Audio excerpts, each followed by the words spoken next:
Ya,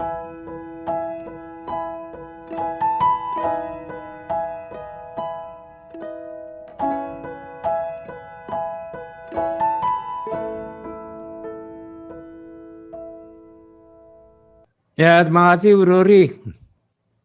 Saya kalau lihat video-video begitu yang ada keahlian khusus pada anak-anak itu suka merinding saya. Jadi di sini juga banyak Bu Ruri yang seperti ini. Ada yang jadi penyanyi, ada yang jadi pelukis.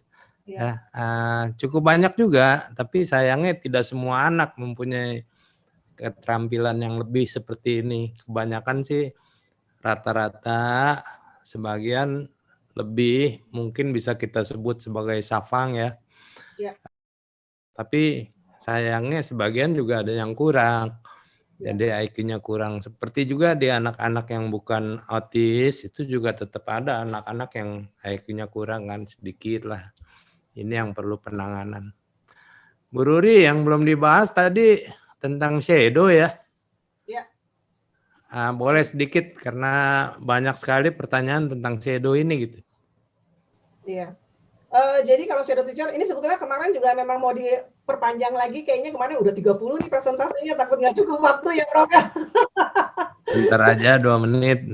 Iya, tapi makanya kita akan sharing nih, kebetulan juga saya baca ada yang tanya gimana kalau orang tuanya menjadi shadow dan sebagainya. Tapi yang saya tekankan adalah sebagai shadow teacher itu bukan, shadow teacher itu seperti kayak moderator buat anak gitu. Maksudnya dia tahu di mana harus memberikan, jadi shadow teacher adalah guru pendamping untuk membuat anak bisa terintegrasi dengan sekolah dimanapun dia berada ya, sekolah umum itu. Nah, kemudian tugas shadow teacher, nah ini juga harus hati-hati gitu ya, tugas shadow teacher harus tahu di mana dia bisa menempatkan situasinya, bahwa dia membantu anak dengan promnya gitu, tapi dia harus tahu juga di mana dia bisa melepas. Jadi bukan berarti bahwa anak tuh semuanya dibantu oleh shadow teacher gitu, jangan sampai tugas anak dilakukan oleh shadow teacher, tapi benar-benar dia memberikan masukan, oke, ini promnya, tugasnya tercapai, tapi juga harus tahu target berikutnya adalah dia harus melepaskan ini.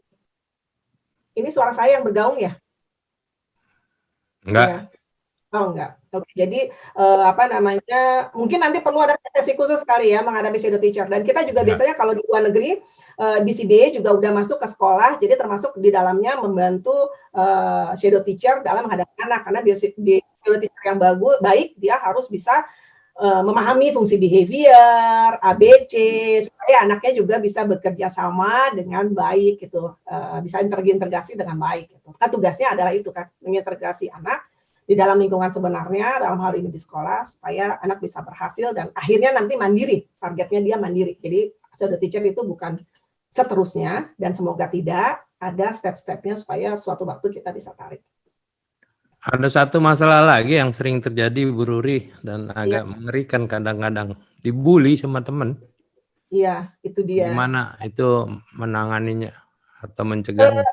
Iya, kalau saya sih memang kita harus, pertama kita harus, kalau sebagai orang tua ya, kita harus pintar-pintar memilih sekolah, terus kemudian kita melakukan pendekatan kepada guru, kepada orang tua terutama. Jadi saya pribadi saya juga agak takut kan menghadapi ini, walaupun situasi saya mungkin agak berbeda, tapi maksudnya tinggalnya nggak di Indonesia, tetapi saya berusaha dari awal mengenalkan dengan jujur bahwa bisa kalau zaman sekarang kan pasti ada WhatsApp group ya, kita dekatin orang tua yang paling berpengaruh siapa. Gitu. Kalau saya strateginya, saya dekatin, kita ajak ngobrol, ya hati ke hati bahwa anak saya begini-begini. Jadi paling nggak dia bisa memegang anaknya, gitu, ngasih tahu anaknya bahwa ya ini ABK bukan harus dibully, bukan dijauhin, tetapi harus diajak, dibimbing dan sebagainya. Sebetulnya nggak semuanya dibully sih, Prof. Dari beberapa teman malah banyak yang sayang banget sama teman-temannya, tapi harus ada strategi sama orang tua nih. Ada beberapa orang tua yang akhirnya menjadi shadow teacher atau apa, mereka ngajak teman-teman yang ayo datang ke sini, terus dibeliin bakso, gitu, dibeliin jajanan. Jadi namanya anak-anak ya, dikasih jajan senang-senang aja. Jadi kita gimana caranya kita menjadi open gitu sih tentang kondisi anak dari awal. Jangan sampai ada problem dulu, benar-benar pendekatan ke guru, pendekatan ke teman-temannya, menjelaskan, dan kalau perlu pakai reinforcer dengan temennya, misalnya apa, bawain kue, bawain permen, traktir bakso, ya mau nggak mau ya begitu, tapi biasanya ke depan terus ya alhamdulillah lancar kalau pendekatannya kita pas. Ada di tempat saya mahasiswa kedokteran yang dulunya pasien saya juga. Iya. Ya, jadi dia bukan autis lah, mungkin Asperger gitu. Tapi Iya. itu teman-temannya sangat membantu dia gitu. Jadi dia dijadiin moderator, dijadiin MC, ya, di encourage supaya berani dan tidak ditertawakan oleh teman-temannya kalau dia berbuat salah gitu. Ya. Itu saya melihat sendiri dan saya sangat terharu gitu. Mungkin teman-temannya karena mahasiswa kedokteran juga ya gampang ya mengertinya ya.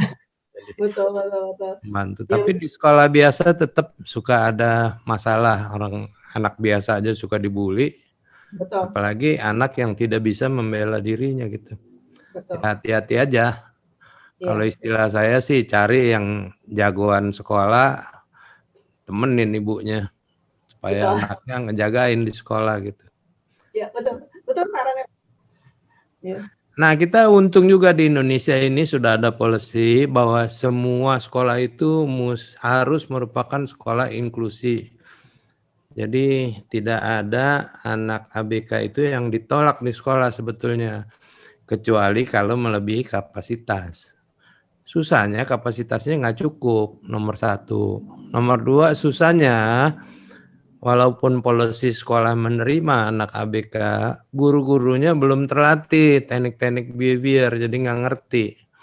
Itulah sebabnya keluar dihukum dan lain-lain gitu. Itu ya pelan-pelan lah. Kalau di tempat saya ada keluhan begitu, biasanya psikolog saya tuh Ibu Anita, saya minta pergi ke sekolahnya, bicara dengan guru, dengan kepala sekolah, ya untuk menjelaskan gitu bagaimana tekniknya. Lumayan manjur sih. Tapi kan cuman psikolog yang mau begitu juga cuman 1-2 orang mungkin ya. Yang lain-lain susah. Baik, silakan Bu Sari. Ibu-ibu Baik, nih Prof. pasti banyak pertanyaan nih soal sekolah nih. Iya, baik Prof. Terima kasih. Nah, Bu Ruri sebenarnya nih pertanyaannya banyak nih Bu Ruri. Kita mulai aja Bu Ruri dari yang pertama ini. Jangan panjang-panjang jawabnya biar bisa kejawab semua. Oke, baik Prof. Baik, pertanyaan pertama ini dari Ibu Adita, anaknya ASD high functioning, udah bisa bicara, kalau dari sisi akademis sudah bisa membaca, menulis, berhitung juga, sudah lancar bicara, cuman mungkin bicaranya seperti skrip.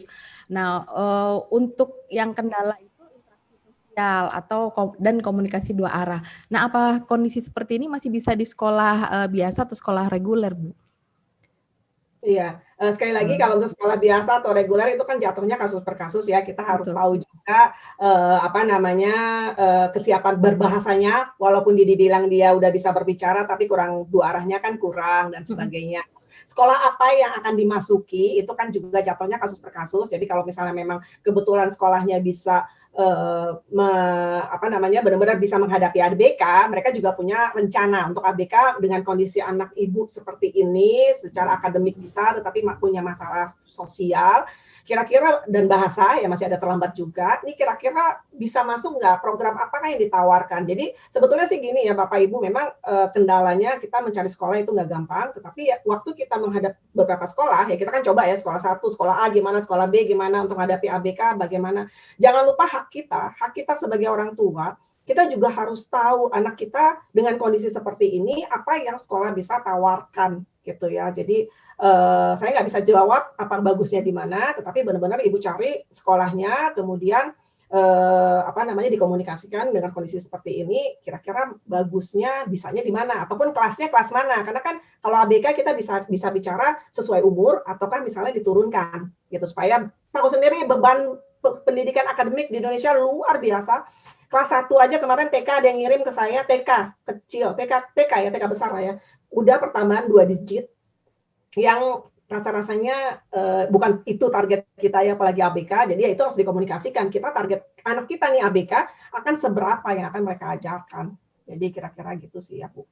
Oke, nah terkait sekolah ini juga ada yang bertanya dari Ibu Aziza, untuk anak beliau yang ASD, apakah yang maksudnya mungkin yang jadi pertanyaan bisa diidentifikasi dia masuk SLB kah atau masuk reguler kah? Mungkin jadi orang tua agak bingung mau diarahkan ke SLB atau ke reguler, apakah ada kriteria khusus untuk Ya.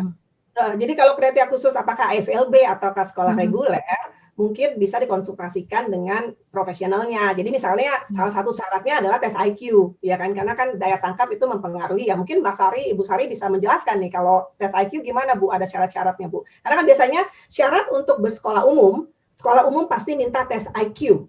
Itu udah rata-rata syarat umum. Nah, mungkin Bu Sari yang seorang psikolog bisa menjelaskan syarat-syaratnya gimana Bu kalau tes IQ untuk sekolah umum? Baik, nah kalau untuk sekolah umum biasanya memang kan mengacu pada kemampuan rata-rata individu. Nah kalau di tes IQ baik ya skala Wechsler itu antara rentang 90 sampai 109 atau 110. Nah seandainya kriteria itu sudah terpenuhi, lalu ada lagi yang namanya nanti mungkin tes kesiapan masuk sekolah. Karena waktu untuk masuk sekolah itu tidak hanya IQ-nya aja, tapi juga ada kesiapan emosi. Seperti anaknya bisa mampu mengerjakan tugas tapi motivasinya kurang gitu kan. Nah, dilihat juga dari situ ada lagi tes kesiapan khususnya. Nah, kalau misalnya untuk SLB tentunya kriteria khusus adalah memang anak-anak yang dari segi IQ sudah mempunyai suatu kekhususan gitu. Jadi memang akan berada di bawah range, di bawah rata-rata tadi. Apakah itu termasuk ke dalam disabilitas atau intellectual disabilitas yaitu di bawah 70 atau misalnya ada lagi kriteria yang antara intellectual disabilitas dengan yang rata-rata. Ya rata-rata juga ada yang low average antara 80 sampai 90. Nah, itu juga nanti kemampuannya dan untuk kedepannya itu bisa memiliki proyeksi yang berbeda. Nah, ini mungkin yang nanti perlu dikonsulkan dengan profesional dan bisa dijelaskan lebih detail untuk masing-masing individu ini arahannya bisa kemana sebelum dia memilih seperti kata Bu Ruri tadi. Iya. Jadi Baik. antara 70-90 ini yang di rata-rata ya. Maksudnya yang kemana itu pertanyaannya ya. Iya. Kemarin saya udah dapat instrumennya itu buat mengetes kesiapan sekolah. Udah saya berikan ke Ibu Anita. Nanti dibagi-bagi kali. Oh iya, makasih Prof. Jadi 1 dokter lihat, nomor 2 psikolog lihat IQ-nya, nomor 3 tes kesiapan sekolah yang khusus, yang maksudnya yang bukan seperti anak-anak lain. Ya, terakhir pakai VB-Map gitu ya. Ada yang nanya VB-Map-nya mesti penuh nggak ya kalau mau masuk sekolah? Iya. Jadi syaratnya sebetulnya kalau dari syarat yang terbaik ya, anak yang siap bersekolah adalah anak level 3 VB-Map. Ya, jadi dalam arti kata memang dia sudah bicara lumayan lancar, dia sudah bisa berbicaranya juga tektok gitu walaupun masih terlambat. Jadi level 3. Cuma dalam prakteknya saya sering melihatnya kalau anak ini level 2 dan umurnya berapa gitu. Jadi kalau kita kan pengen umur jangan terlalu jauh dengan teman-temannya ya. Paling jauh ya 2 tahun ke bawah lah, paling jauh. Jadi kita biasa lihat kesiapannya, kalau memang dia udah paling nggak level 2-nya penuh setengah, lah ya setengah itu berarti kan udah lumayan ya pemahaman bahasanya, bisa kita bantu support dengan shadow teacher. Tapi yang pasti kemandirian nomor 1. Jadi kayak dia udah toilet training, dia udah bisa gitu. Jadi kita perumpamaan seperti itu dibantu dengan shadow teacher. Jadi syarat dari VB-Map sih sebetulnya itu dan sebetulnya item di dalam transition assessment itu yang saya jabarkan tadi tuh. Ada lagi yang lebih banyak, tapi itu yang paling penting adalah yang tadi saya jabarkan. Jadi kalau merasa anak-anaknya, oh ini udah bisa, oh ya silahkan dipersiapkan. Tapi kalau ini ada beberapa yang masih harus dilatih, ya komunikasikan dengan profesional yang menangani Anda, supaya target-target itu bisa dicapai dalam waktu misalnya 6 bulan ke depan atau 12 bulan ke depan. Jadi kita planning target anaknya udah sekarang berapa, 6 bulan lagi atau 12 bulan lagi, nah kira-kira dia udah masuk. Kita tarik mundur ininya, programnya. Oke, berarti kalau boleh saya simpulkan tadi ada pertanyaan juga tentang prioritas skill yang harus diajarkan dulu sebelum dia masuk sekolah, seperti yang udah Ibu jelaskan tadi ya Bu Ruria ya Mbak Ruri. Jadi nanti mungkin Ibu yang tadi bertanya apa skill yang mesti diprioritaskan, tadi udah dijelaskan. Nah, yang tadi itu. Mungkin saya sharing juga ya, waktu saya di sekolah transisi, kami ini orang tua yang kira-kira tahun depan bakal bisa anaknya masuk sekolah umum, itu dikumpulkan oleh direktur programnya. Yang disampaikan beliau adalah, ingat ya, di sekolah umum katanya, waktu dites, untuk ABK akan lebih banyak yang ditanyakan kesiapan segi problem behavior dan kemandirian. Jadi akademik penting, itu menunjang, tetapi yang lebih banyak mereka akan lihat adalah problem behavior-nya dan juga kemandiriannya gitu. Karena itu yang paling penting yang akan sulit terintegrasi anak dalam sekolah umum jika memiliki problem behavior yang banyak atau kemandiriannya banyak yang harus dibantu tuh. Gitu. Jadi itu yang pertama faktor itu. Baru sesudah itu akademik ya paling nggak dia adalah minim-minim kita ikut.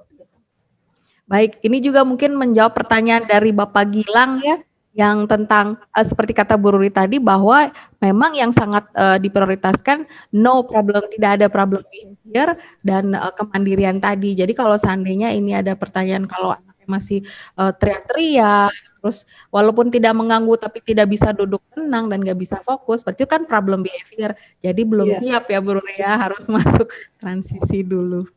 Ganggu Pak, walaupun dia jalan-jalan itu ganggu temennya Pak, bukan yang nggak ganggu Pak, ganggu, namanya anak-anak ya. Dia pergi dari teman, dia pergi dari meja, langsung, Bu, kok dia pergi, saya duduk. Gitu. Anak kecil kan prosesan, anak zaman sekarang lagi. Iya. Nah ini selanjutnya Bu Ruri, ada pertanyaan juga, suara saya bergema ya? Enggak? Ya, saya bingung. Enggak ya, oh ya, soalnya saya dengarnya bergema. Baik, ini anak Ibu Aswalmi sudah kelas 5 SD, masih bisa mengikuti sekolah inklusi, walaupun pelajarannya disesuaikan, namun Ibu ini ingin lebih mengeksplor minat dan bakatnya. Nah, menurut Ibu, apakah dia tetap disekolahin di sekolah itu sambil kursus atau fokus ke kursus aja untuk meningkatkan bakatnya? Oke. Ini sekali lagi ini satu pertanyaan yang saya nggak bisa jawab. Maksudnya kan sangat tergantung dari anak ibu, ekspektasinya, kursusnya dia apa, maksudnya di kemajuan dia seperti apa gitu ya. Jadi agak repot saya menjawabnya ya Bu ya. Kemampuan anak ibu juga seberapa saya juga nggak bisa jawab. Tetapi sebagai gambaran adalah seberapa besar dia bisa mengikuti pelajaran. Terus kemudian ya kita harus punya waktu juga untuk mengeksplor bakat dia. Seperti kata tadi Prof juga bilang ya bahwa mungkin cuma sedikit yang punya savant skills kayak Kodili gitu ya, banyaknya yang biasa-biasa aja. Kita benar-benar harus punya waktu untuk mengeksplor ini gitu, mengeksplor. Oke, kalau dia musik kita khususkan, kalau dia misalnya senang memasak ya kita masak, kita coba gitu ya. Nah, ini kan memang juga jatuhnya ya anak ibu seperti apa. Jadi kita seperti kalau kita coba eksplor, terus kemudian kita tarik balik. Jadi kemungkinan apa yang perlu diajarkan dan sekarang supaya menunjang kebutuhan dia ke depan. Tapi sekali lagi tentu jatuhnya itu kasus per kasus sampai berapa dia bisa bersekolah gitu ya Bu ya. Jadi saya nggak bisa juga gambarannya terlalu untuk menentukan jalan hidup anak rasanya. Mungkin komunikasikan dengan profesional. Tapi saya pribadi sih sebetulnya kalau TK, SD itu rasanya sih memang dia lebih perlu juga dia belajar bersosialisasi gitu ya dan sebagainya berteman sambil kita tetap selalu berusaha mengeksplor gitu.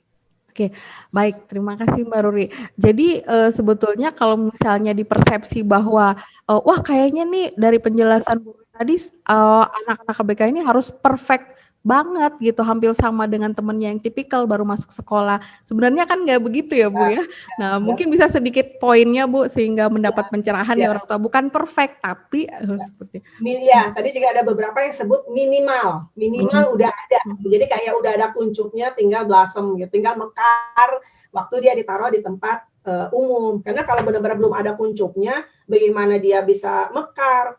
Sementara di dalam sekolah umum banyak sekali distraksi, banyak sekali belajar juga rame-rame gitu. Gimana guru bisa menunjukkan mengetahui perkembangan individu gitu. Sementara banyak yang harus diperhatikan. Jadi ya itu sih. Jadi jangan pikir anak saya nggak punya semua dan kapan nih bisa sekolahnya? Oh no gitu ya. Enggak gitu. Tetapi ini sebagai benar-benar minimal dia punya, minimal dia bisa ini. Jadi sebagai patokan yang paling gampang kalau kita ngomong VB-MAP, milestone ya supaya kita lebih ada gambaran nih. Kalau saya ngomong sebagai behavior analyst kan selalu ngomong yang data gitu ya. Kita mau berdasarkan data. Jadi di dalam VB-MAP sendiri ada yang namanya transition assessment. Di situ benar-benar dilihat gitu ya dari segi program behavior seperti apa, dari segi perkembangan bahasa seperti apa. Ya itulah yang kita akan coba isi secara garis umum, garis besar. Kalau anak-anak yang tadi bilang yang benar-benar siap bersekolah sebetulnya anak VB-MAP level 3. Sebetulnya. Tetapi Kalau level 2-nya udah keisi setengah, umurnya juga, kalau umur 3 tahun mah nggak usah, tetap aja udah terapi dulu. Tapi kalau misalnya umurnya udah 5, 6, barangkali kita bisa support dia masuk ke sekolah, tetapi dengan bantuan shadow teacher-nya yang akhirnya sih jatuhnya kasus per kasus ya, nggak bisa saya kasih gambaran si ini masuk, si ini enggak gitu ya, karena kan saya nggak tahu anak ya, tapi ya kurang lebih gambarannya seperti itu. Dan saya termasuk orang yang benar-benar merasakan manfaatnya sekolah gitu terhadap anak saya. Jadi saya benar-benar sebisa mungkin, saya bilang sebisa mungkin tergantung kondisi anak ya, tapi sebisa mungkin anak TK, SD bersekolah. Supaya dia ada experience lingkungan sebenarnya tuh kayak gini loh gitu. Ya, nanti sesudah itu baru silakanlah kita sesuai bakat dan minat ya. Atau kalau memang anak ini mampu SMP ya silakan, mau homeschooling silakan gitu ya. Ini kita bilang, saya ngomong sekolah yang full ya. Kalau misalnya sekolahnya cuma seminggu sekali atau seminggu 2 kali itu juga cuma 1 jam 2 jam ya mungkin nggak terlalu ngaruh ya. Tapi yang harus diingat, anak-anak masih kecil, prime time belajar adalah pagi hari. Jadi kalau kita ngomong anak umur di bawah 4 tahun, ya di bawah 5 tahun, terus kita sekolahin dulu, baru terapi, jadi agak sayang nih otaknya dia, karena otak dia seger-segernya tuh pagi. Ya, maksudnya pagi, ya malah jatuhnya di sekolah, harusnya kan di tempat terapi gitu kan. Jadi ya kita kasus per kasus kita sesuaikan lah, barangkali ya kita lihat kasus per kasus untuk itu. Oke, baik Bu Ruri, sangat jelas banget nih penjelasannya. Nah, pertanyaan selanjutnya tentang sekolah inklusi nih Bu Ruri. Jadi seperti ada juga orang tua yang bertanya dari Bu Hani, apakah anak ABK perlu dan harus mengikuti tes kesiapan masuk sekolah? Tadi Prof udah share ada ya ternyata tes kesiapan sekolah khusus untuk ABK.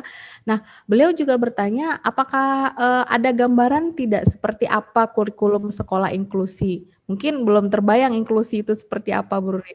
Mungkin bisa sedikit dijelaskan secara ringkas gitu, Bu. Inklusi itu. Saya pribadi kan nggak pernah sekolah di Indonesia ya, jadi mohon maaf saya nggak tahu yang di Indonesia. Tetapi kalau saya boleh cerita anak saya, jadi biasanya kami sebagai orang tua ABK dipanggil. Jadi setelah sekolah mulai atau kadang-kadang sebelumnya. Kalau sebelumnya kita dikasih gambaran, kalau kita udah masuk sekolah itu biasanya di awal-awal minggu-minggu pertama kita dipanggil, terus kemudian guru memberikan target-target anak kita. Target ini kadang-kadang kalau untuk ABK bukan selalu berarti akademik, jadi kadang-kadang sosial. Targetnya dalam 6 bulan berikut atau dalam semester ini gitu ya, atau 3 bulan ini, trimester ini, dia bisa misalnya menegur temennya berapa kali gitu ya, terus dia bisa memulai percakapan dengan temannya, termasuk akademik. Akademik itu nanti akan dipilah-pilah lagi gitu ya. Kalau saya tahu di Indonesia akademik luar biasa beratnya, jadi makanya mungkin ibu sama papa harus bertanya, jangan sampai anak kita stres. Jangankan anak kita, anak-anak yang normal aja banyak yang stres. Saya kemarin ngelihat di grup saya ada sharing tentang soal-soal zaman sekarang, anak-anak sekarang, ya Allah luar biasa ya. Ada anak TK diajarin pertambahan 2 digit, ada anak kelas 1 SD suruh ngapalin Pancasila termasuk suruh nulisnya gitu, yang kayaknya nggak masuk akal gitu buat apa. Tapi biasanya tuh kita harus komunikasikan, kalau mereka punya standar akademik segini, berapa yang kita sebagai orang tua ABK ekspektasinya seberapa dan dipilah-pilah. Jadi kalau saya pribadi kayak anak saya ya, anak saya kalau di luar kan pelajaran nggak banyak ya, cuma paling dia sekarang kelas 5. Jadi cuma pakai matematika, bahasa Inggris, ada spelling, ada latihan eja, ada latihan membaca, terus kemudian ada history, ada sejarah, sama ada sains gitu kan, sains gitu. Nah, kalau history, terus terang kita udah angkat tangan. Enggak lah, kayaknya juga buat masa depan dia nggak bisa dia ngikutin history ya. Nanti kalau ini kan kebetulan British kurikulum ya, diajarin Ratu Elizabeth, dia taunya Queen itu tinggalnya di castle. Nggak nyambung banget gitu ya, masih jauh. Jadi ya saya bilang udah kita drop. Terus kemudian yang dilaksanakan tetap sains tetap bisa karena dia bisa ikut gitu. Jadi dia tahu ya kupu-kupu segala macamnya dia ngerti. Jadi kita ambil memang pelajaran-pelajaran yang dia bisa ambil. Kalau kebetulan anak saya dari segi matematika dan matematika dan spelling dia sama dengan teman-temannya gitu ya, bisa ngikutin. Tetapi memang kalau yang membaca level dia kan di bawah teman-temannya karena kemampuan bahasa dia belum sama seperti temannya. Jadi kita sesuaikan, Bu. Jadi sebetulnya apa sih yang ada di dalam program itu, dalam inklusi itu adalah kita membicarakan kelebihan dan kekurangan anak kita, terus kita bisa bersama-sama duduk dengan guru, targetnya apa.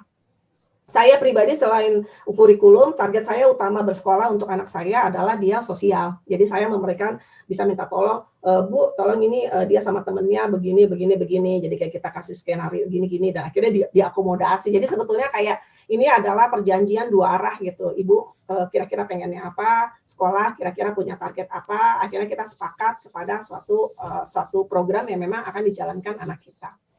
Gitu. Oke. Baik Bu, udah jelas ya, semoga penjelasan dari Bu Ruri tadi ya Bapak Ibu.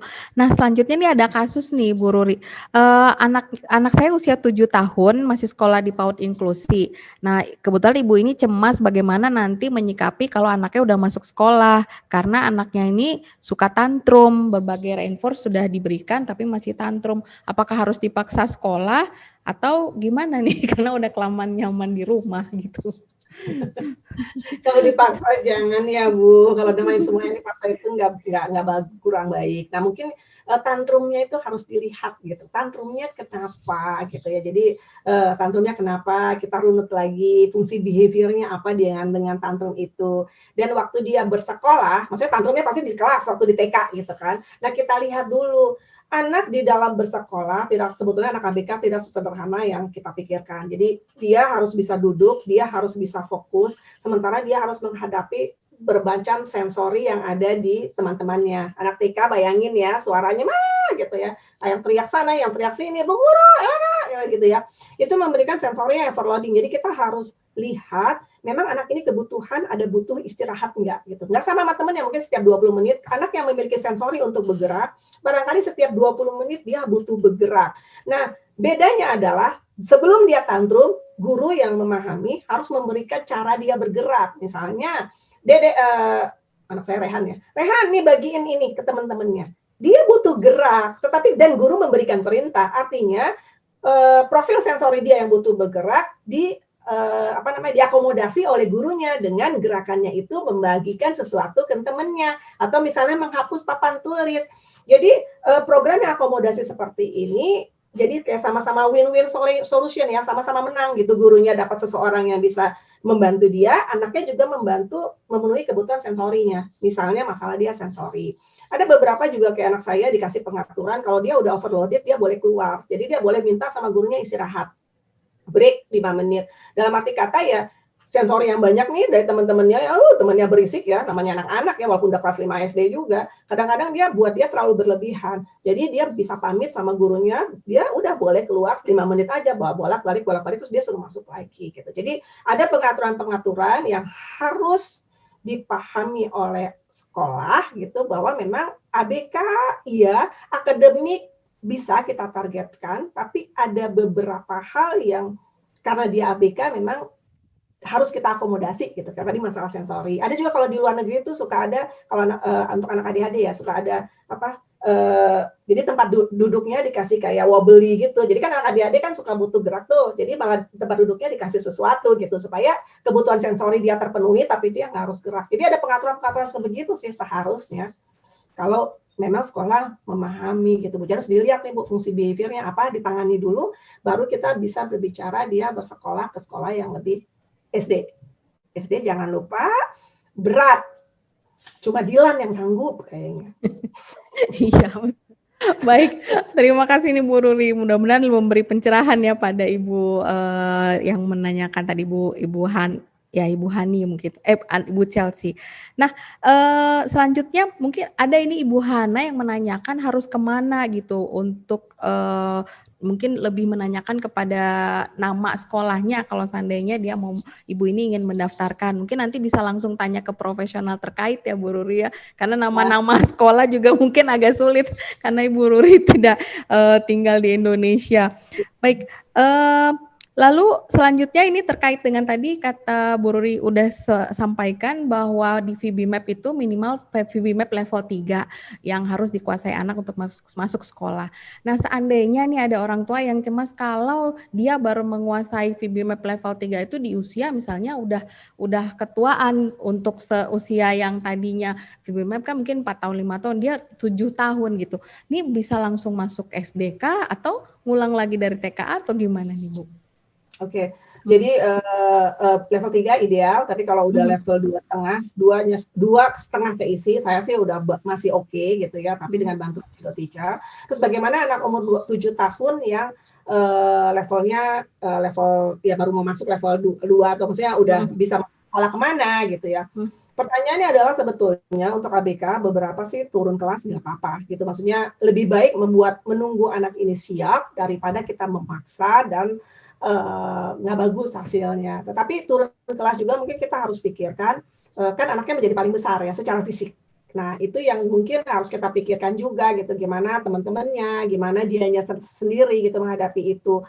Saya sih tidak merekomendasi turun lebih dari 2. Kalau lebih 1 tahun atau 2 tahun masih nggak apa-apa. Jadi maksudnya anaknya kan kalau SD 7 tahun, diturunin masih nggak apa-apa gitu. Misalnya tunggu 1 tahun lagi ke depan. Tapi ya kita harus juga lihat, harus realistis anak kita ini sebetulnya sanggup nggak kira-kira selain yang materi saya sebut tadi, kesiapan-kesiapan lain ya, tapi secara akademik kira-kira dia sanggup nggak mengikuti itu. Jadi kalau memang kita bilang kayaknya emang berat banget, belajar 1, 2, 3 atau ABC aja membutuhkan waktu yang sangat-sangat lama, ya mungkin pengaturan yang lain yang akan lebih bermanfaat buat anak. Misalnya ya sekolah khusus, sekolah inklusi, maksudnya sekolah inklusi yang sekolah inklusi tapi sebetulnya di kelas khusus itu kan juga menjadi alternatif ya yang mungkin lebih cocok dari anak.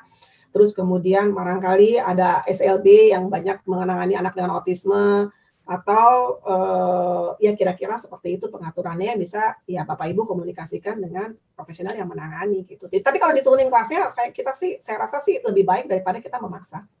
Misalnya udah 7 tahun nih kita masukin SD gimana? Aduh, anak normal aja ya sekarang pening ya katanya tematik, banyak komplain orang katanya pelajarannya tematik begitu ulangan sendiri-sendiri katanya kan bingung anaknya ya kasihan gitu. SD aja saya lihat soal ujian SD ampun deh, kalau saya kebetulan terus terang nggak pernah mengalami kurikulum Indonesia karena anak saya sekolah di luar itu gampang lebih mudah ya, betul Bu. Ya, baik, kita lanjut nih Bu Ruri. Ini pertanyaan dari Ibu Rifatul Fauzia. Jadi anak beliau ini usianya 6 tahun 3 bulan, sudah bisa merangkai 3 atau 4 kata, sudah verbal ya, ada toilet training, didiagnosanya ADD, waktu dites IQ dengan CPM dikatakan superior, namun hasil tes NST-nya dikatakan belum siap. Nah, jadi menurut dokter yang mendampingi disarankan kalaupun mau dimasukkan sekolah harus ada pendamping. Tapi apakah itu akan mempengaruhi psikologi anaknya? Terus ibu ini punya pertanyaan lanjutan, apakah perbedaan antara tes IQ Wechsler CPM apakah perbedaan tes IQ Wechsler dengan CPM? Apakah ada perbedaan signifikan antara keduanya? Mungkin bisa dijawab satu-satu. Iya, yang itu tuh, yang di atasnya dulu kali Bu, yang tadi. Kalau pembahasan itu saya nggak tahu ya, giliran ya. tarik ya. Boleh. Kalau mau tahu jadi saya nggak bisa ngejelasin. Tetapi kalau memang guru pendamping, apakah guru pendamping mempengaruhi psikologi anak? Kalau menurut pengalaman sih, guru pendamping yang baik, maksudnya yang benar-benar memahami ya fungsinya, itu sebetulnya kan dia membantu dan dia biasanya kalau memang kebetulan anak ibu kan kelihatan pemahaman bahasanya udah bagus ya, jadi apalagi ADD ya bukan ASD ya, jadi maksudnya anak ADD kan tidak ada masalah dengan sosial interaksi ya, mungkin ya guru pendamping itu bisa bisa menjelaskan kepada teman-temannya gitu ya bahwa nggak khusus buat dia gimana ya maksudnya. Jadi kalau anak ASD kadang-kadang kan memang masih cuek ya, jadi nggak masalah mau dibilang ini gurunya siapa gitu, dia nggak terlalu bermasalah. Cuma mungkin kalau ADD kan berbeda ya diagnosenya ya, dia kan memang secara sosial juga paham, bahasanya juga udah lumayan lah bisa. Tetapi untuk dia benar-benar survive, apalagi kalau ada masalah atensi di kelas, dia butuh bantuan Bu, dia butuh orang yang mengingatkan anak ini bahwa ya dia harus fokus, dia harus mengerjakan tugasnya atau membantu menjelaskan dari guru dalam satu grup besar dia belum bisa gitu ya, baru bisa grupnya satu kecil atau one-on-one. Nah, guru pendamping yang bagus, yang baik itu dia bisa ya menjadi kayak moderator gitu ya. Jadi memberikan prompt pada saat yang tepat, tetapi mengambil prompt itu juga pada saat yang tepat. Jadi anak itu tidak tergantung. Jadi guru pendamping itu bukannya membantu anak, membantu yang benar-benar ngebantuin, tetapi kayak sebagai kalau saya fungsinya bisa dibilang ya kayak moderator lah gitu ya. Apakah akan mempengaruhi psikologi anak? Saya rasa kalau dijelaskan dengan baik tidak. Jadi beberapa guru malah saya melihat kadang-kadang gurunya Rehan itu ya dia juga membantu teman-teman ya. Maksudnya dalam arti kata oke, dia spesial buat Rehan, tapi teman-temannya juga menganggap dia sebagai guru gitu, bukan sebagai orang kayak tambahan cuma buat Rehan gitu. Jadi saya rasa itu akan sangat tergantung kepada pendekatan dari guru pendampingnya gitu, bahwa ya lebih luas lah gitu.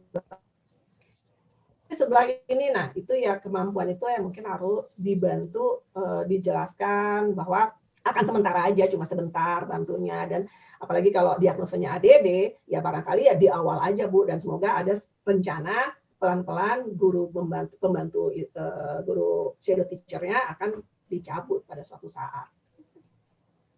Jadi harus, kalau enggak agak lost anak ibu. Nah, kalau untuk tes IQ, silakan Bu Sari jelaskan.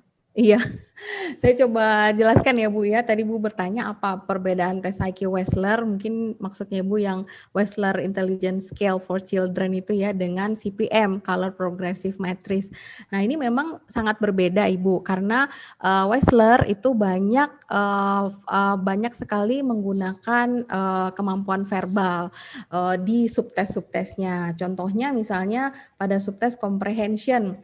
Nah, anak ditanyakan nih tanpa ada gambar, anaknya ditanya, apa yang kamu lakukan kalau kamu melihat ada kereta api yang mau lewat tapi ternyata relnya rusak gitu. Nah, untuk bisa memahami situasi itu kan si anaknya harus punya kemampuan verbal dulu gitu. Kalau dia nggak punya kemampuan verbal itu nggak kebayang. Kalau kita proyeksikan dengan situasi di kelas, tentunya guru kan banyak juga menerangkan verbal dan tentunya nggak verbal saja, kalau guru di kelas kan ada visualnya juga, tapi verbalnya itu menentukan juga si anak bisa memahami nggak keterangan gurunya. Nah, CPM di satu sisi adalah tes nonverbal yang memang ingin menggali potensi kognitif untuk melihat penalaran dia terhadap bentuk-bentuk. Kalau bentuknya seperti ini dimiringkan, nanti posisinya kayak gimana? Atau kalau misalnya bentuknya seperti ini, yang sama yang mana gitu. Jadi di kepala kita itu pasti areanya berbeda gitu yang bekerja, dan itu kalau misalnya mau disamakan ya nggak sama gitu. Nah kalau seandainya memang ternyata yang satu tinggi yang satu rendah, berarti memang kita ada skill deficit di situ. Misalnya CPM-nya sangat tinggi tapi waktu misalnya di tes Wechsler dia susah memahami seperti yang saya tadi ceritakan, itemnya susah gitu. Berarti itulah mungkin yang jadi target nanti ke depannya untuk ditargetkan jadi pembelajarannya seperti itu Ibu, kurang lebih. Nah mungkin ini lanjut dengan apa namanya yang dimaksud tadi sekolah transisi ya Bu Ruri ya, seandainya ada yang skill-skill defisit pada anak ini yang masih harus diperbaiki. Ada pertanyaan dari Bu Dian, sekolah transisi itu seperti apa sih gambarannya, programnya juga seperti apa gitu. Mungkin ada contoh nama sekolah yang Bu Ruri tahu gitu. Aduh, kalau contoh saya nggak pernah sekolah di Indonesia ya, tapi tadi Prof bilang di klinik anakku ada, tetapi sebetulnya gambarannya gini. Jadi sekolah transisi itu adalah sekolah, jadi ya maksudnya di dalam suatu sekolah situasinya juga sekolah banget, masuk tuh dari pagi persis seperti sekolah, settingnya persis seperti sekolah, tetapi muridnya lebih sedikit. Jadi kalau waktu itu Rehan muridnya 10, guru pendampingnya 1, jadi ibaratnya perbandingannya 1:5, 1 dewasa 5 anak. Kalau sekolah umum kan rata-rata berapa sih, 20 ya kalau di Indonesia ya, 25 gitu ya. Berarti kan guru pendamping 1, berarti kan 1:10 atau 1:15 kalau muridnya 30 gitu ya. Jadi perbandingan anaknya lebih sedikit. Jadi ibaratnya mereka belajar dalam grup-grup yang lebih kecil.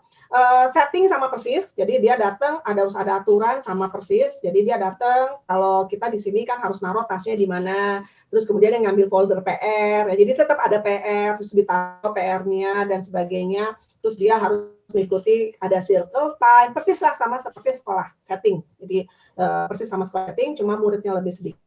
Dan kekhususannya lagi biasanya terintegrasi dengan terapi OT dan TW. Kalau saya waktu itu karena nggak ada ABA ya di sekolah inklusinya Rehan, tapi barangkali kalau ada ABA juga bisa masuk. itu mereka bergantian. Jadi mereka dalam beberapa kelas sharing terapis yang mereka melakukan terapinya dalam grup-grup kecil. Jadi kalau kita biasanya terapi di center kan satu anak satu terapis gitu ya, tetapi di dalam sekolah ini ada beberapa saat ada schedule-nya, mungkin seminggu 2 kali atau apa, Rehan dipanggil keluar ya udah dari grupnya cuma memang 10 itu ya, dia diambil keluar dengan temennya 2-3 orang melakukan terapi bergrup, terapi OT atau terapi bicara bergrup gitu loh. Nah, TW sama OT ini sharing beberapa kelas, dia punya 1 TW dan 1 OT gitu. Jadi ya kayak gitulah. Jadi situasinya adalah sekolah benar tetapi integrasi dan terapi gitu ya.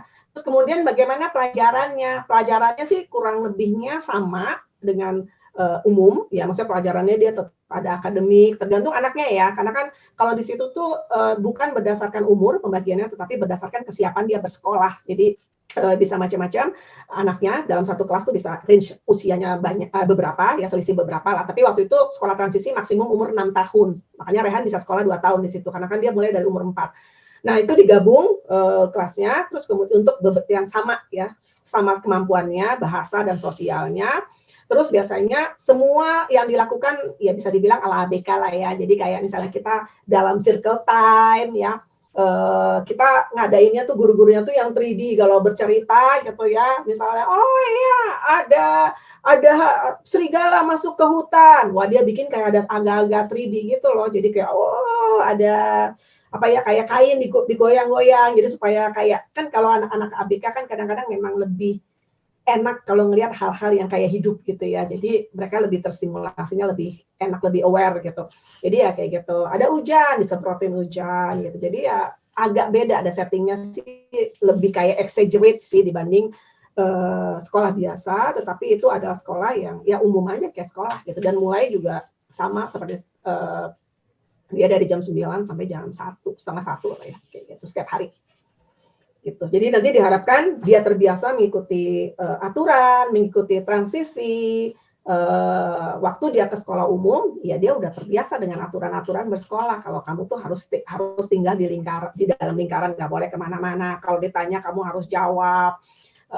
Terus kemudian harus mandiri, cuci tangan. Sebagai saya cerita tadi ya, cuci tangan itu, lamanya ngajarin dia. Tetapi ya akhirnya setelah 2 tahun ya bisa lah ya. Nggak nyampe 2 tahun sih bisa. Jadi ya hal-hal seperti itu Bu yang disiapin. Oke, baik Bu Ruri. Nah, ini ada lagi kasus ini Bu dari Ibu Marni. Ibu ini butuh bantuan, punya anak berkebutuhan khusus usia 13 tahun, sudah sekolah, tapi di usia 13 tahun ini masih belum bisa bicara dan tidak ada perkembangan, sama seperti 5 tahun yang lalu sebelum dia sekolah. Nah, sekarang Ibu ini konsul ke psikiatri lalu diberi obat Abilify. Dulu waktu masih kecil dari usia 1 sampai 5 tahun anak saya terapi okupasi dan TW, tapi hasilnya sampai sekarang belum mau bicara. Nah, untuk saat ini apa yang harus saya lakukan dengan cara menggali bakat anak saya? Karena saya juga bingung, di rumah udah diajari kemandirian, perintah 2 sederhana misalnya bantu kerjaan di rumah, dia bingung, ibu ini bingung harus gimana lagi, anaknya didiagnosa autis. Ya Bu, kalau mengenai obat ya saya bukan dokter ya, mungkin nanti Prof bisa bantu ya. Kalau mengenai apa yang harus dilakukan, barangkali Ibu paling nggak kita berkesempatan mencoba memunculkan suaranya. Barangkali Ibu bisa coba dengan VB-MAP ya, dengan verbal behavior, teknik ABA yang disebut verbal behavior atau VB-MAP-nya. Silakan Ibu coba, barangkali itu bisa membantu membantu ya pemahaman anak dan juga membantu dia moga-moga bisa vokal gitu ya. Jadi saya menangani beberapa, maksudnya yang belajar verbal behavior. Saya kan juga ngajarin ya tentang teknik verbal behavior dan VB-MAP-nya, bisa dicek di website saya, FB group saya, website di rurisuryaminata.com, dan juga FB group saya. Ada beberapa anggota yang anaknya sudah besar.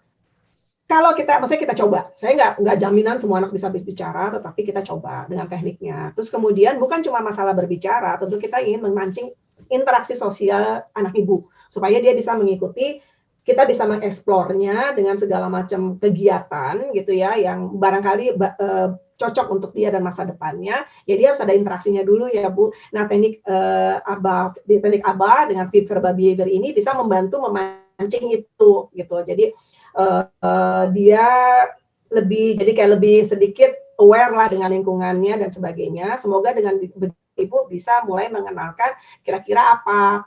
Mungkin Ibu bisa kenalkan yang paling sederhana di rumah, mungkin dengan kegiatan masak-memasak gitu ya. Bisa juga misalnya dengan bikin kue sederhana, atau mungkin bikin kue-kue yang kayak bikin kue-kue yang dipulung, kue-kue biskuit gitu ya, bukan biskuit apa sih, kayak cheesecake atau stick atau apa ya yang memang membutuhkan kerajinan yang kadang-kadang anak ini juga bagus gitu ya kalau dilatih secara itu. Atau bisa juga kerajinan misalnya melukis. Karena kebetulan kemarin saya juga baru sharing, Ibu join deh kemarin, saya juga baru sharing di FB group saya tentang autisme yang udah gede, remaja dan dewasa yang memiliki keterbatasan seperti ini. Itu minggu lalu sudah di-sharing dari Bu Muni itu di Palembang. Jadi kebetulan beliau itu seorang dokter dan juga anaknya kebutuhan khusus. Ada sekolah yang memang mengarahkan kayak bikin songket gitu loh. Jadi diarahkan kepada kegiatan-kegiatan yang mungkin menjadi bakat anak ini, tetapi ya emang harus kita yang eksplor sih. Dan juga kebetulan untuk membuka sarana komunikasinya dimulai lagi juga dengan VB-Map. Itu bisa Bu, tetap waktu umur 13 tahun bisa. Terus kemudian ya barangkali pilihan homeschooling menjadi alternatif. Kebetulan kita akan bicara tentang homeschooling minggu depan. Barangkali Ibu bisa join dan hal-hal yang perlu disiapkan seperti puberti dan sebagainya. Itu Ibu mungkin join FB group saya, ada banyak maksudnya ada beberapa kebetulan programnya tentang remaja dan autis dewasa gitu ya, persiapannya. Mungkin lebih enak jelasinnya nanti di situ. Oke ya Bu ya. Ya, semoga membantu ya Ibu. Nah, ini sangat bisa dikembangkan kok ya. Betul banget ya Bu Ruria. Nah, ini ada orang tua yang bertanya bagaimana caranya kalau mau daftar atau dapat informasi mengenai sekolah transisi di klinik anakku, mungkin bisa cek ke websitenya anakku atau mungkin bagaimana Prof? Ya, kemarin kita udah berunding dengan terapis dan guru. Jadi atas permintaan orang tua, sekolah akan dibuka kembali Januari. Tempat terapi akan dibuka kembali Januari dengan precaution yang dengan aturan kesehatan yang khusus gitu. Tentunya tidak bisa full, tapi ya kita mulailah. Ada itu nomor teleponnya di Instagram anakku Ide. Ya. Nah, kemudian banyak juga pertanyaan tuh di mana bisa tes IQ khusus buat anak ABK. Ibu Anita sudah melaksanakan ya selama ini. Ibu Anita psikolog anak sudah melaksanakan. Ibu Sari juga bisa melaksanakan tapi terbang dulu ke Palembang ya. Jauh amat. Ya. Di Surabaya juga assessment VB-Map bisa ya. Siapa namanya yang di Surabaya? Kristi, Prof. Kristi di Blue apa itu namanya? Blue Bridge. Blue Bridge. Ibu cari aja di situ. Ya. Bisa Ibu Kristi itu. Ada pertanyaan masih tadi tentang shadow ya. Orang tua boleh jadi shadow apa enggak? Tergantung ya Prof ya. Jadi maksud saya akan sangat tergantung dari orang tuanya. Tapi saya tahu ada orang tua yang berhasil menjadi shadow dan tergantung sekolah. Biasanya sekolah seringnya tidak membolehkan, karena ya takutnya jadi intervensi di dalam situasi. Dan terus terang buat kita sebagai orang tua nggak gampang melihat anak kita berbeda dari temannya. Dan mungkin itu yang dihindari oleh pihak sekolah. Jadi banyak ada conflict of interest ya. Tetapi saya tahu ada klien saya seorang ibu yang berhasil menjadi shadow anaknya gitu. Tapi ya tentu ya perlu stok hati yang besar gitu ya, dan juga ya strategi khusus. Jadi kayak misalnya ayo anaknya ini, ayo ajak anak-anak tante gitu, terus dikasih jajan lah ya sekalian. Jadi ada pendekatan khusus. Tapi ya saya akan merasa keberhasilan tergantung dari orang tua, dari ibunya sendiri, dari segi hati gitu, siap atau tidak. Karena ini bukan masalah teknik, bukan masalah apa, tetapi lebih kepada ya orang tuanya sendiri bisa nggak secara konsisten menangani anaknya sendiri, di mana pada situasi itu anaknya pasti nge-challenge orang tuanya kan. Wah ini ibu saya biasanya cuek nih, kalau ada ibu saya nggak perlu nurut. Nah di sekolah kan situasi lebih kompleks ya. Kalau di rumah ibu bisa setting, oh ini harus gini, udah bisa kasih tahu orang rumah. Di sekolah nggak bisa. Masa kita mau setting 20 anak? Kan nggak mungkin ya, 25 anak kita bilang ini, kalau dia begini nggak boleh gini, nggak mungkin. Gitu loh. Jadi kadang-kadang itu yang sebetulnya kalau saya tanyakan kepada sekolahnya, kemudian kesiapan lebih daripada ke arah hati dari Bapak Ibu itu sanggup enggak gitu. Problemnya kita nggak ada nih pendidikan buat shadow teacher nih. Iya, betul. Belum ada Itu yang penting. belum ada yang bikin gitu. Iya. Nanti kita Tapi bikin. shadow teacher nanti kalau ikut kursus RBT juga saya rasa udah cukup, itu ilmunya lumayan bagus lah untuk dasar ya, pemahaman ilmu behavior supaya lebih bagus gitu nanti menghadapi kliennya atau anak-anak untuk jadi shadow teacher. Yep. Baik, selanjutnya ini masih agak mirip-mirip udah dijawab tadi. Nah, ini ada pertanyaan lagi, mungkin dari Ibu ini belum paham IQ itu seperti apa. Jadi beliau bertanya, apa itu untuk penilaian IQ? Apakah dari calistung, apakah dari kemandirian, atau dari kecakapan dalam berkomunikasi? Karena untuk anak ASD yang saya lihat, anak saya cakap dalam menangkap pembicaraan, tapi saat dites IQ di TK di bawah rata-rata. Mungkin saya coba bantu jawab. Saya nggak bisa jawab. Silakan. Jawab ya. Untuk IQ itu sendiri, seperti tadi Prof juga cerita, ada di kita ada Bu Anita dan saya juga. Untuk tools-nya sendiri itu sudah terstandarisasi. Jadi kalau misalnya ditanya penilaiannya dari mana, memang itu ada standar pertanyaan dan standar penilaiannya. Semuanya masuk di sana, ada kemampuan berhitung dasar juga. Lalu tapi kemandirian tidak termasuk karena IQ itu pure untuk melihat kemampuan kognitif.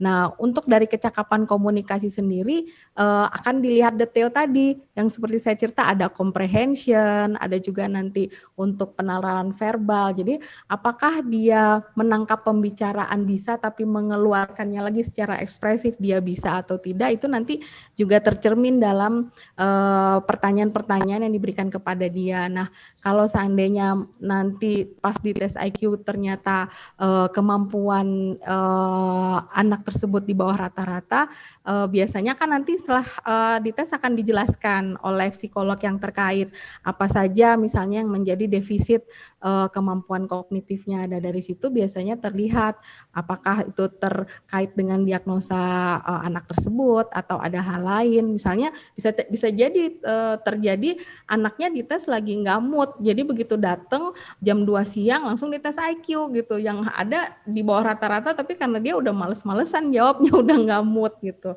Nah, apakah seperti itu atau memang ada terkait dengan diagnosa khusus? Mungkin seperti itu. Mungkin ada tambahan, Prof? Nggak ada.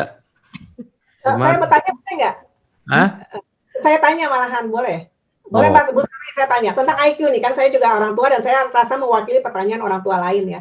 Okay. Sebetulnya dalam IQ, tes IQ sendiri dibedakan nggak sih ABK dan non ABK atau ya sama aja gitu standarnya? Sebenarnya kan IQ itu sendiri kan kemampuan kognitif tuh tesnya itu kayak penggaris gitu Bu. Nah jadi penggaris itu sendiri kan dilihat penilaiannya berdasarkan normal kurva normal gitu. Nah ABK sendiri pengen dilihat posisinya itu apakah dia pada kurva yang satu standar deviasi kah di bawah rata-rata atau minus 2 standar deviasi kah di bawah rata-rata. Nah, atau misalnya dia lebih di atas rata-rata gitu. Nah, sebenarnya di posisi itu nanti pengen dilihat kemampuan kognitifnya.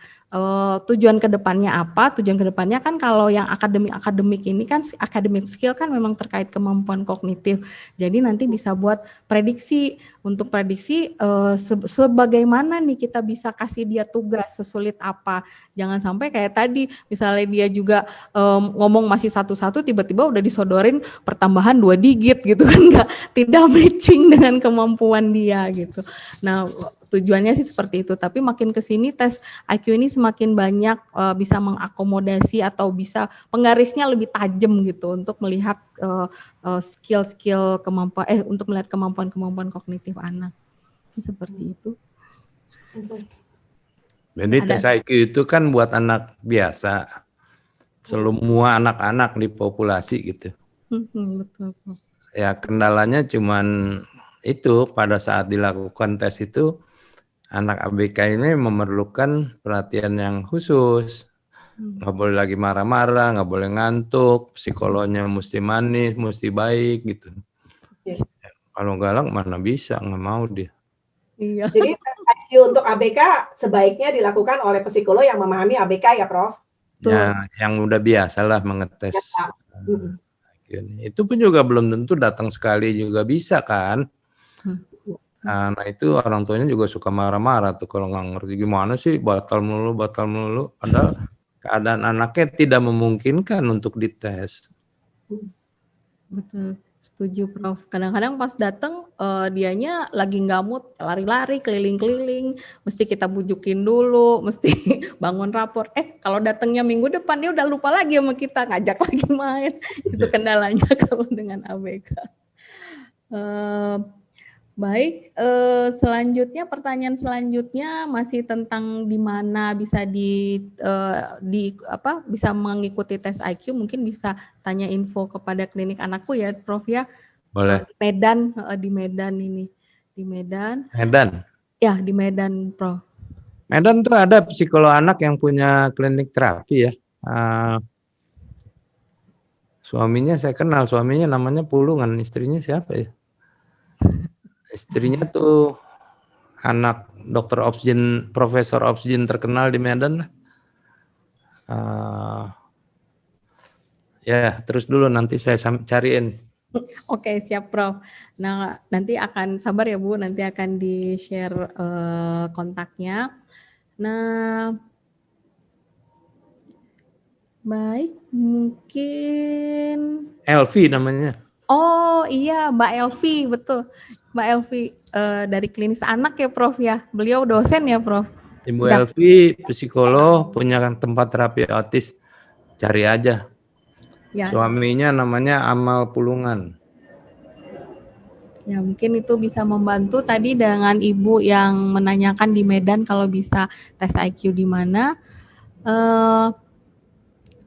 Sudah, saya rasa ya, sudah habis Prof. Ya, waktunya habis. Ya, sudah tercover. Pertanyaannya mirip-mirip sebenarnya Prof. Sudah dijawab di atas kebanyakan. Oke. Jadi terima kasih banyak nih Ibu Ruri, Ibu Sari. Hari ini saya tidak banyak intervensi karena saya nggak begitu mendalami soal sekolah. Tapi kalau saya lihat guru-guru tuh kadang-kadang saya ngintip ya, waduh luar biasa lah perjuangannya guru itu. Mau mengajar anak ABK ini memang susah sekali gitu. Tapi gurunya happy-happy aja ya. Jadi ibu-ibu juga kalau anaknya ada problem dengan guru jangan marah-marah gitu, kesian gurunya ya. Mereka kan udah berusaha sekuat tenaga. Begitu juga kalau di terapi, kalau nggak maju jangan marah-marah. Tapi kita cobalah cari jalan keluarnya bagaimana. Mungkin ada sesuatu yang salah atau bagaimana gitu ya. Moga-moga sekolah anakku bisa buka lagi dengan program yang lebih bagus. Januari rencananya. Tapi soal COVID-nya, walaupun kita menjalankan protokol kesehatan dengan ketat, tapi nggak tahu kalau kena juga ya bukan salah saya gitu. Jangan marah, itu tergantung orang tuanya lah mau sekolah apa tidak gitu. Makasih Bu Ruri, terima kasih Bu Sari, terima kasih Bapak Ibu yang sudah hadir. Iya. Panitia webinar juga Pak Rizal, Pak Adi dan timnya yang sudah menyediakan webinar ini. Terima kasih banyak. Kita jumpa lagi di lain kesempatan. Terima kasih. Terima kasih semua Bapak Ibu.